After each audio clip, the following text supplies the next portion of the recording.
الحمد لله على إحسانه والشكر له على توفيقه وامتنانه وأشهد أن لا إله إلا الله وحده لا شريك له تعظيما لشأنه وأشهد أن محمدًا عبده ورسوله أما بعد.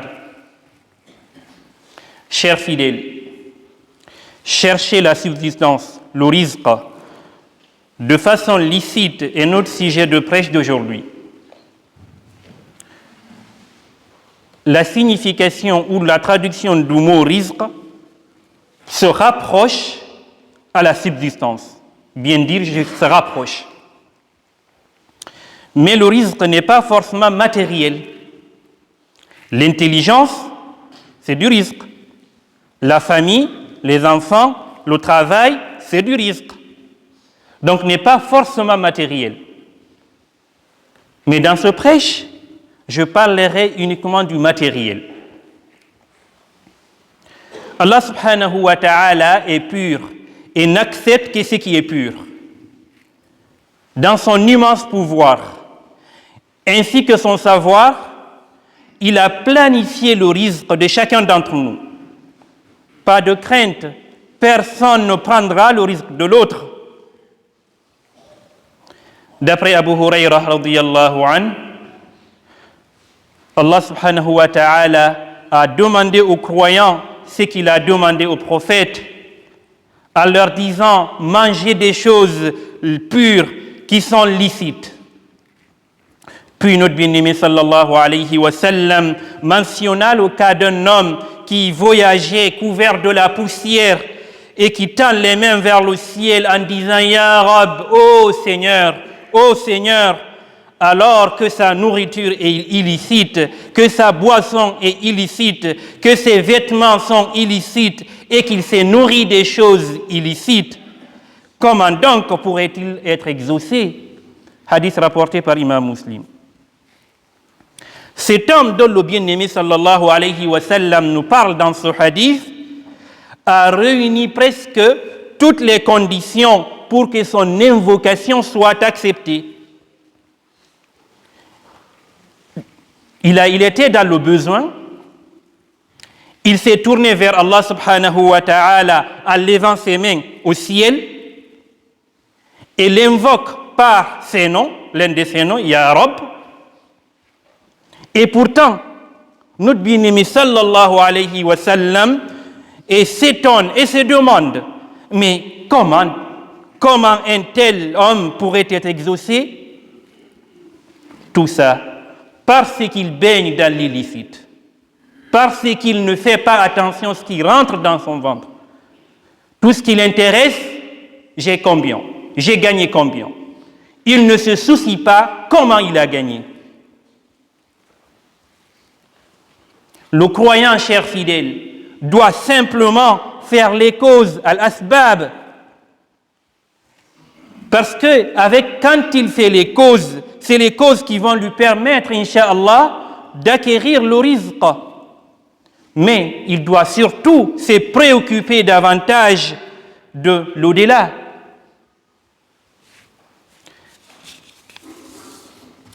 Car le rizq qu'il cherche, car ce rizq qui l'empêche de faire des études, car ce rizq qui l'empêche de faire, quand on dit un dars, ah non, je travaille.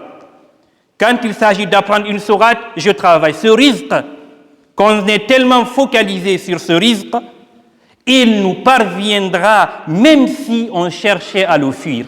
Écoutez ce hadith de bien-aimé sallallahu alayhi wa sallam qui nous dit, dans ce sens, certes, le fils de Adam fuyait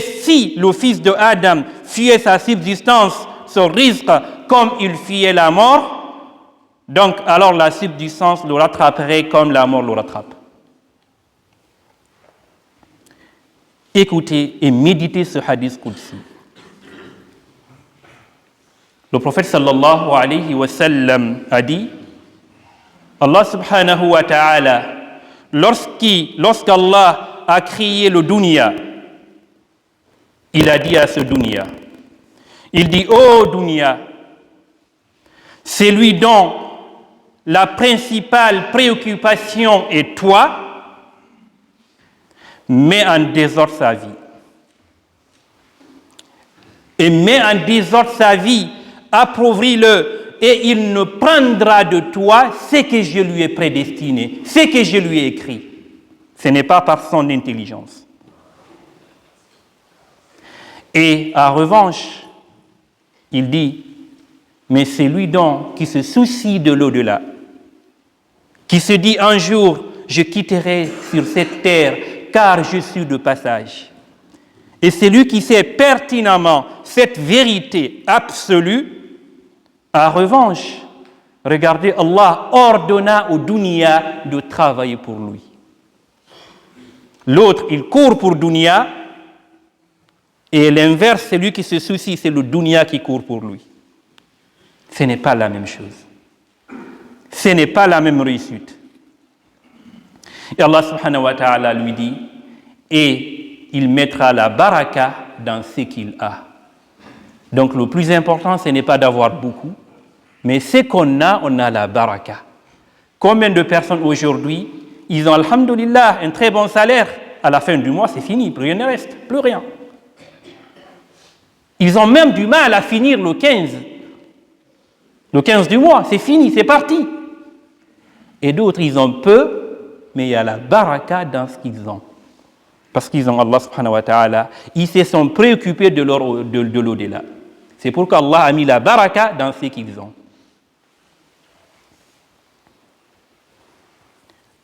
Regardez dans quel monde de preuves que nous vivons. Beaucoup de personnes ont du mal à finir la fin du mois. C'est une réalité. Et si nous placions notre confiance à celui qui s'appelle Ar-Razzaq, c'est lui qui donne la subsistance. Car il ne laissera jamais ses créatures sans subsistance. Il ne laissera jamais ses créatures sans risque. Jamais. Alors, ne porte pas le poids de ce dunya. Tu es de passage. Car ce dunya appartient à Allah subhanahu wa ta'ala. Concernant ton risque, ta subsistance, elle est assurée par Allah subhanahu wa ta'ala. La nas'aluka rizqan, nahnu narzuquk. C'est assuré le risque par Allah subhanahu wa ta'ala. Dès lors qu'on a cette certitude, alors ne le cherche plus dans le mensonge, ni en trompant les autres. Ne nourris pas ta famille dans des choses illicites, car celui qui baigne dans l'illicite entachera sa foi. Ses invocations ne seront pas acceptées et s'exposent au châtiment d'Allah subhanahu wa ta'ala. Selon Ibn Abbas, radiyallahu anhu, un jour le prophète sallallahu alayhi wa sallam était avec ses compagnons. Alors ce verset fut récité. Ya ayyuhan nasu kulu mimma fil ardi halalan tayyiba. Ça veut dire, oh les gens, de ce qui existe sur la terre, mangez ce qui est licite, ce qui est pur. Parmi les compagnons qui étaient présents, il y avait Sa'ad bin Abi Waqqas, ce valeureux compagnon. Sa'ad dit au prophète, invoque Allah subhanahu wa ta'ala pour que mes invocations soient acceptées. C'était le souci de Sa'ad. Il voulait, quand il dit Ya Rabb, tout de suite Allah le répond. C'était ce qu'il voulait. Et regardez la réponse de bien-aimé sallallahu alayhi wa sallam, que chacun de nous doit méditer. Et notre bien-aimé sallallahu alayhi wa sallam, il lui dit à Sa'ad, ô Sa'ad, fais en sorte que ta nourriture soit licite. Fais en sorte que ta nourriture, ta boisson soit pure. Tu seras quelqu'un dont l'invocation sera exaucée. Donc le prophète ne lui a pas fait l'invocation, lui a dit qu'est-ce qu'il doit faire pour que son invocation soit acceptée. Alors nous aussi, Écoutons ce conseil que le prophète a conseillé à Sa'ad bin Abi Waqqas. Et le prophète continua, il dit, par celui qui détient la main, par celui qui détient l'âme de Muhammad dans sa main, lorsque l'homme projette une bouchée illicite dans son ventre, ses actions ne seront pas acceptées pendant 40 jours. Et il dit, toute chair qui a été nourrie d'illicite, l'enfer est le plus digne. Que chacun de nous se soucie comment il gagne sa vie. Est-ce que c'est la voie licite, légale? Pose-toi cette question avant qu'on te la pose. Car personne ne bougera le jour du jugement dernier avant qu'il ne justifie la provenance de ses biens. Je dis bien qu'il justifie la provenance de ses biens et comment les a-t-il dépensés. Ce compte rendu sera fait. Et sera fait par qui? Par Allah, qui connaît tout, qui est Sami'un Basir, qui voit tout. On ne pourra jamais se cacher d'Allah. Jamais. Donc, autant de se poser cette question dès maintenant, parce que ce jour, tous se poseront cette question. Alors, quelques conseils pour celui qui veut avoir la baraka, parce qu'à chaque fois on dit la baraka, la bénédiction dans ce qu'il a, dans le rizq ce qu'il a. Le premier conseil, c'est taqwallah, c'est de craindre Allah subhanahu wa ta'ala. Parce que celui qui craint Allah subhanahu wa ta'ala, regardez ce magnifique verset, il dit وَمَنْ يَتَّقِ اللَّهَ يَجْعَلْ لَهُ مَخْرَجًا وَيَرْزُقَهُ مِنْ حَيْثُ لَا يَحْتَسِبُ. Il dit celui qui craint Allah subhanahu wa ta'ala, il lui donnera une subsistance. Et cette subsistance, elle viendra là où il n'attendait pas. Combien de personnes disent, mais non, attends, je ne sais pas, c'est venu d'où? C'est quelque chose que je ne mérite pas. C'est quelque chose, je ne sais pas d'où est la provenance. Alors la crainte d'Allah subhanahu wa ta'ala est une cause pour avoir la baraka dans ce que tu as.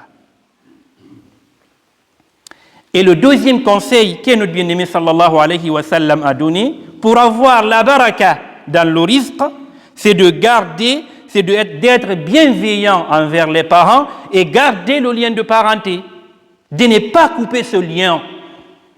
Ce lien est sacré pour être coupé. Combien de personnes aujourd'hui ne parlent pas à leurs parents? Et à la fin de chaque mois, ils se plaignent. Ah, j'arrive pas à m'en sortir, pourquoi moi? Et pourtant je fais ça. Oui, tu oublies l'essentiel, tes parents. C'est l'essentiel. Tu oublies tes parents, donc ne te plains pas. Et aussi, tu ne parles pas à ce frère, mon grand frère, j'ai pas ses nouvelles, mon cousin, ainsi de suite. C'est des liens qui sont totalement coupés. Et on oublie ce magnifique hadith du bien-aimé sallallahu alayhi wa sallam qui dit, si tu veux, celui qui veut avoir une abondance dans son rizq, donc doit préserver sa relation envers ses proches, avec ses proches.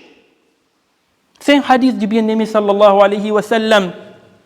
Et le troisième conseil, tu veux la baraka dans le rizq, sois reconnaissant envers Allah subhanahu wa ta'ala. Sois reconnaissant de ses bienfaits, qui sont énormes. Il dit, Wala in shakartum la azidannakum. Il dit, certes, si vous êtes reconnaissant de mes bienfaits, alors je les augmenterai.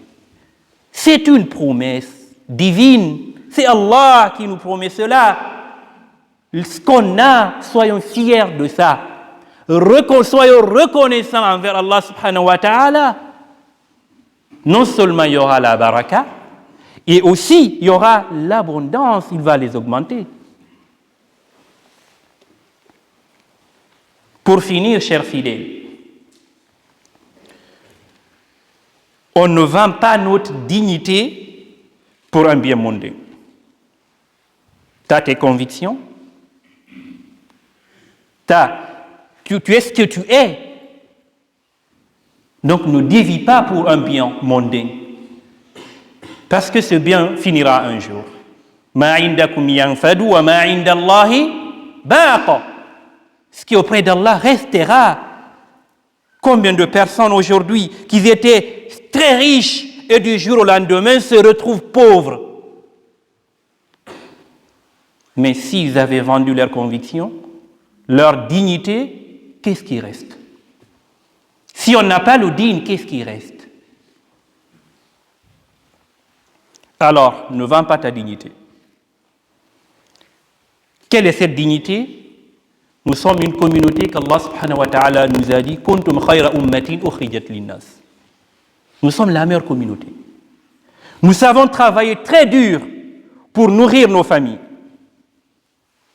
pour subvenir à nos besoins. C'est ce qu'on fait au quotidien. Alors, transmettons cette valeur noble à nos enfants, le goût du travail, l'envie de réussir, le goût de l'excellence. C'est cette valeur que nous devons transmettre à nos enfants. Et d'ailleurs, cette sunna est une sunna prophétique. Regardez le prophète Daoud alayhi salam, que notre bien-aimé sallallahu alayhi wa sallam, il nous dit, personne ne mange un repas meilleur que celui qu'il a gagné par la sueur de son front, car le prophète Daoud alayhi salam mangeait ce qu'il avait acquis de façon licite, c'est qu'il travaillait. Donc c'est une sunna, le travail est une sunna prophétique. Ils travaillaient très dur, tous les prophètes. Pour finir, regardez notre bien-aimé sallallahu alayhi wa sallam qui dit cette belle parole, il dit « Ni'mal malu salihu lirrajuli salih ». Il dit « Quel bienfait que l'argent licite pour un homme vertueux, un homme valeureux, un homme qui se nourrit des choses licites. اللهم فرج هم المهمومين ونفس كرب المكروبين وقد الدين عن المدينين واشف مرضانا ومرضى المسلمين اللهم اغفر لنا ذنوبنا وكفر عنا سيئاتنا وتوفنا مع الأبرار اللهم إنا نسألك الهدى والتقى والعفاف والغنى. Donc beaucoup de personnes nous demandent de faire des doigts pour ceux qui sont malades. Allahumma shfihim ya rabbal alamin, Allahumma shfihim shifaan la yughadiru saqama, Allahumma shfihim ya shafi, et d'autres aussi qui sont décédés. Allahumma arhamhum ya rabbal alamin, Allahumma ighfir lahum warhamhum wa'afihim wa'fu anhum wa akrim nuzulahum wa wasi' mudkhalahum wa aghsilhum bil ma'i wal thalji wal barad wa naqqihim min adh-dhunubi wal khataaya kama yunqqa ath-thawb al-abyadu min ad-danas. Qumu ila salatikum yarhamkumullah.